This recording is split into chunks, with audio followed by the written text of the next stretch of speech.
after a couple of days, I asked him, so who's directing this? And he just popped the question, will you direct it? And I had not directed anything till then. And we did find a couple of places. I actually found one just outside of Athens in Greece, multiple places. But unfortunately, I also wanted to pull off live SFX, live explosions in that location. And none of these places allowed us to do that.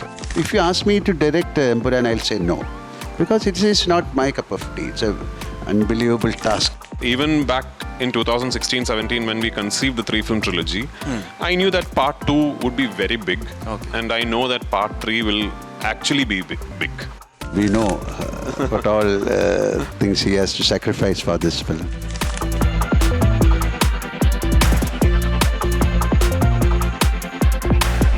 Hello, welcome to Mumbai. Thank you. So, at the trailer launch of Empuraan, which is releasing in Hindi on March 27, so you said that you were asked years ago that 2 people who you'd like to cast in your first film, and you chose Mohanlal and Manju Arya then.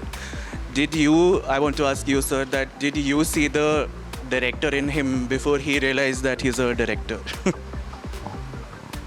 Yeah, but considering Prithvi as a director, definitely we know that he will turn as a big director. Because his interest in the film is like that. Yesterday he was telling he used to direct action sequence, which is a complicated thing, and the kind of passion and the kind of story sense he was showing. And it is not a prediction or something, but we are sure that he can manage and he will bring out good films. But you, I think, recently said that, I don't really write in terms of the star. Like, I write for the story and then I think of the star. But did you somewhere consciously, subconsciously had him or Manju in mind when you were writing Empuraan or when you were writing Lucifer? So, Lucifer is written by Mr. Murali Gopi, who's my writer. And as far as this franchise is concerned, it was presented to me as an idea that could be done with Mr. Mohanlal. Yeah, my writer is also an actor, so we were acting together in a film, and he said, I have this idea that I'd like to do with Mohanlal. So I said, what is it? And he told me the idea, and we just actually started talking about the idea, and I gave him suggestions on how it could be developed, this. After a couple of days, I asked him, so who's directing this? And he just popped the question, will you direct it? And I had not directed anything till then. Yeah. And I said, yeah, I'll direct it. I was thinking it's like a casual conversation. And he immediately called Mr. Anthony Perumbavoor. And I was thinking Mr. Anthony Perumbavoor and Lal sir will just dismiss it as a whim of a young actor, 24 hours later, we had made the announcement and the project was on. That's how I became a director. Yeah. But I've heard that you were contemplating direction years ago. Yes. And you didn't take it up because you were doing Ravan with Mani Ratnam. Just before Mani Ratnam sir offered me that role in Ravan, I had sort of agreed to direct a film called City of God in Malayalam, which then later became a Lijo Jose Pelliശ്ശേരി directorial. So yeah, I always wanted to make a film, but I didn't think I'd end up making like this, big ticket commercial film. Now that I have, I think this is what I like doing. Yeah. But when you were contemplating directing Lucifer, did you have to say no to a lot of like any other, if not Mani Ratnam, any other filmmaker would have come to you? Would you have said no to them? I had to, even more than Lucifer, during Empuraan, I had to say no to a lot of films, especially from other languages, like some really big films that came my way, as an actor that is, I had to say no to because I was directing Empuraan. But that's okay, I mean, that is a given. I mean, when you're directing a film, you will have to set aside that kind of time for it, and I was always aware that this is what it entails. Yeah. Any film that you... It's more than 2 years, Prithvi is with Empuraan.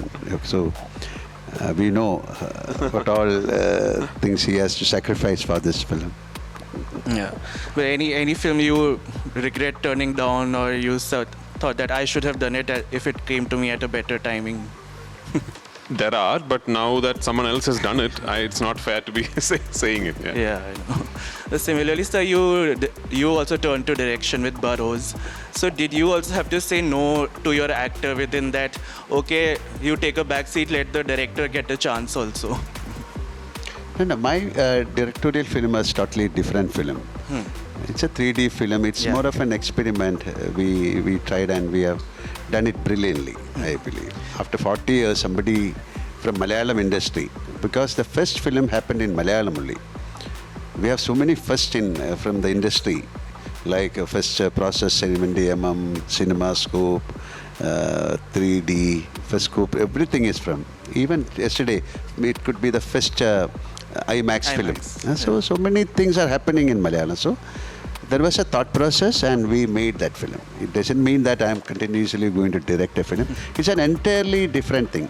I love to do experiments, even in acting. I do sometimes some theater. So it just happened like that. If you ask me to direct Empuraan, I'll say no. Because it is not my cup of tea. It's an unbelievable task. You have to be you have to sit and do a lot of homework. I have seen what kind of amount of pressure and what kind of effortlessness he is putting on this. Both. It's a mixture of, we call it as Deva Asuran, Deva and Asuran.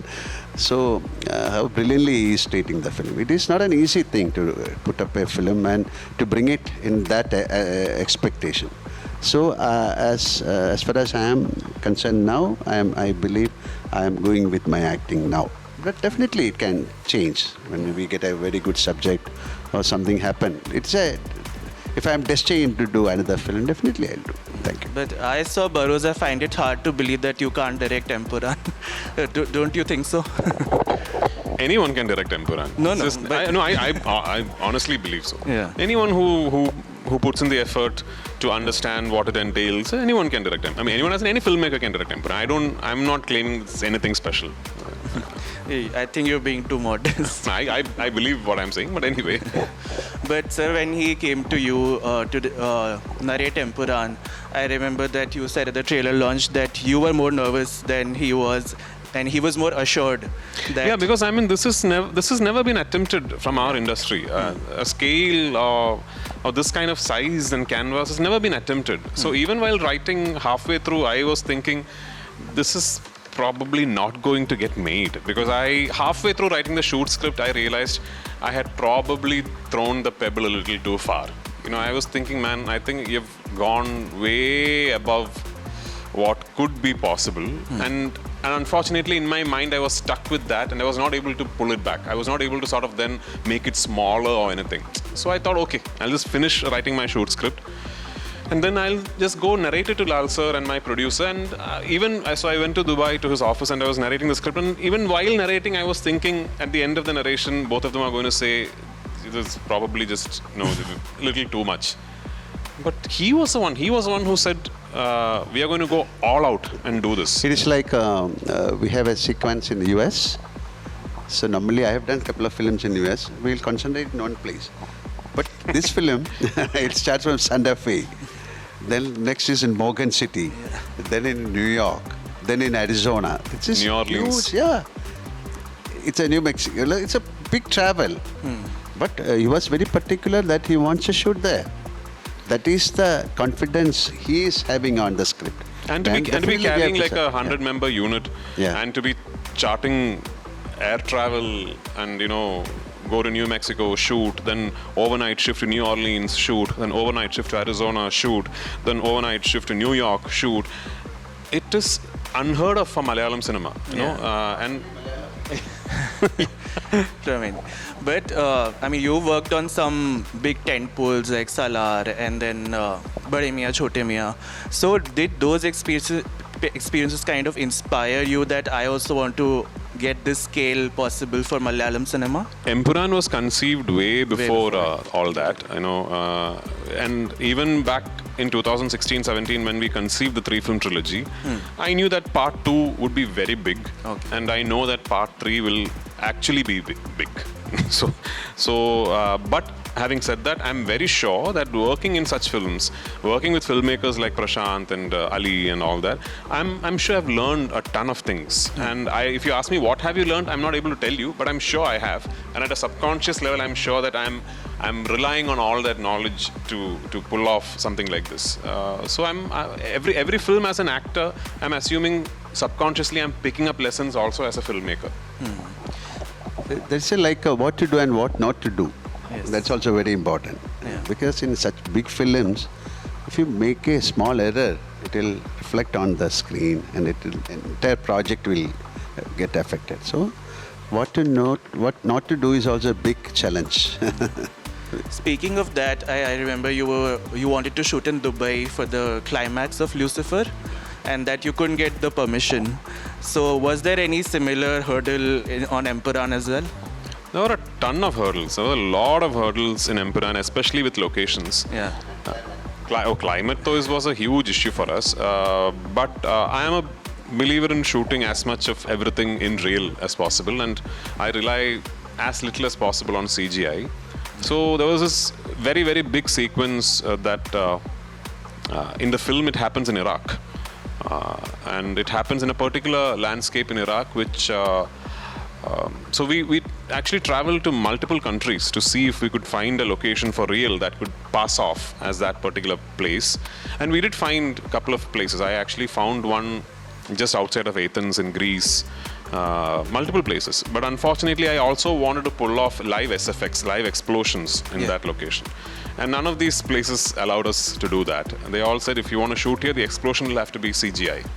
And I was, so then finally I did the whole recce and I came back and I told sir and my producer, I'm sorry, but I think I'll have to put a set of Iraq. And we did. We actually put up a set, and thanks to my production designer Mohanlal, it just came out really well. Yeah. I was reading that in your initial years of working relationship as director and actor, you found it really unbelievable that he would give an entirely new shot, a new take every time you asked him for another. Yeah, he still does that. Yeah. But how did you, both of you, come around that? How did you establish that this is how it is and this is how we're going to... No, I mean with Mohanlal sir, I think that's what you should be looking forward to. You know, he will surprise you. He will, in the sense, he'll ask you to brief him and he will actually come and ask you, tell me what you want from the shot. And he'll listen to you very carefully, and then there is that one bit of it where he will go in front of the camera and do something that is completely unexpected. So be prepared to be caught out as a filmmaker. I'm just telling this to all filmmakers who haven't worked with him. You'll say roll camera action, there'll be something where you go, hang on, that was, you know, that happens with him. But that's the magic of it, you know, that is the magic of it, and which is, I guess, why he's Mohanlal. So. Sir, you said that he's one of the best directors in India. But I want to ask you specifically that you work with so many directors. What makes him stand out? No. Each film has got its own way of doing. So some films, if you... there is a grammar, but that is not a written grammar. So Empuraan, the way how he's handling the film.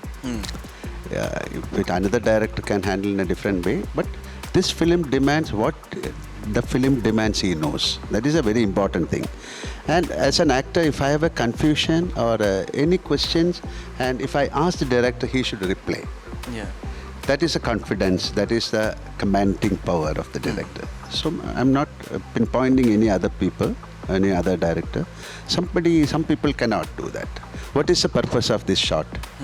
Why you put this lens? So there's so many things. As an actor, I have all the desire and I have all the right to ask. So if the director can answer it, yeah, fine. This is a beautiful understanding. That understanding is there not only with me, Prithvi has got with all the actors. That is not possible with other directors. Yeah. But definitely there are great directors, but he treat each actor as his main actor. What a small actor also, he'll go into the details, and that will show in the film. That is, as he said, he wants to put the Iraq set in Chennai. It is not possible. It is possible. He made it possible, and it will show it. Nobody will think that it's in Chennai. Okay, wherever Chennai, I said just as a place, but even I don't want to say where we put that set. Yeah. So that kind of detailing in all, in the script, even in the costume, in the music. Music is also a very important thing in this film. So that kind of detailing, and he is so precise on that detailing. That is why I said he is one of the greatest directors. But he had such a gigantic project like he was the captain of the ship.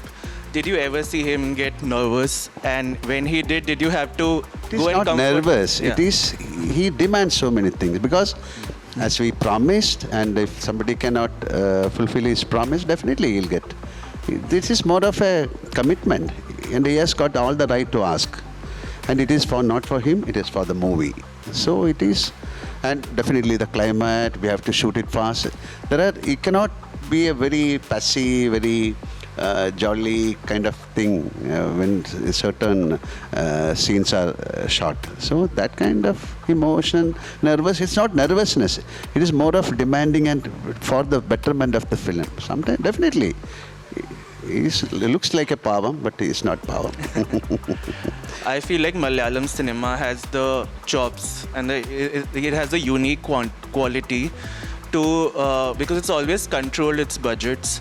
So even when it goes all out, it can still you will never feel like they spend too much, but nothing has come out of that. So I get that quality from Malayalam cinema that they can push the envelope, give us like a pan-India tent pole, but also not give us like anything possible. So do you also feel that because coming from such a rich legacy, such a rich history? So, I mean, I understand that having watched the trailer and the teaser, right now what most people must be talking about must be the scale, the visuals, and the technicality of the film and all that. But make no mistake, this is a very content-driven film. It has really layered, coherent content driving the whole narrative. Without that, we would not attempt something like this. This is not just all glitz and snazzy shots. And you know, I jokingly always tell my producer, Mr. Anthony Perumbavoor, make no mistake, it's a very expensive film, but I always tell Anthony Perumbavoor that we'll put the film out in theaters and let the audience guess what the budget of the film is. And I challenge you that the guess will always be more than the actual budget, which I still believe is the case. Yeah. Okay. I was going to ask you the budget, but now you've answered Obviously it. Obviously not telling you, yeah. But it is easily a very, very big film, and I don't just mean by Malayalam standards. I do know that it is one of the biggest films released in India this year. Yeah. Okay. And finally, you said that you've always learned from actors on your set when you're directing. Obviously, you've spoken at length about him, and we don't really need any more context. But what have you learned about Manju Warrior? What have you learned from him while directing? Because you worked with her as an actor. So, I mean, when I say this, it's going to sound very similar to what I learned from him, because Manju's also inspired from him. You know, Manju's done so many films with Lal sir that Manju's told me that I'm actually inspired by the way he is. So both of them actually teach you this common lesson on how. So the biggest takeaway for me working with Lal sir and Manju is how I should be with my directors when I'm acting. You know, how much they surrender to the director's vision, how much they surrender to the written word. And it's just an absolute joy to direct the both of them. And with Lal sir and Manju, I really don't want to cut away to wide shots and all that. I just want to be very close on their faces. It's just a joy to shoot that. You know, like it's this famous cinematographer who said, you know, there is no visual in cinema more powerful than a good performance of an actor captured in close-up. So I mean, it's just a joy to have actors like Lal sir and Manju give you that consistently through your films. I'm looking forward to watching those close-ups on the big screen in IMAX. Please Thank you. Please do. Yeah. Good luck for your movie. Thank you so much. Thank you so much.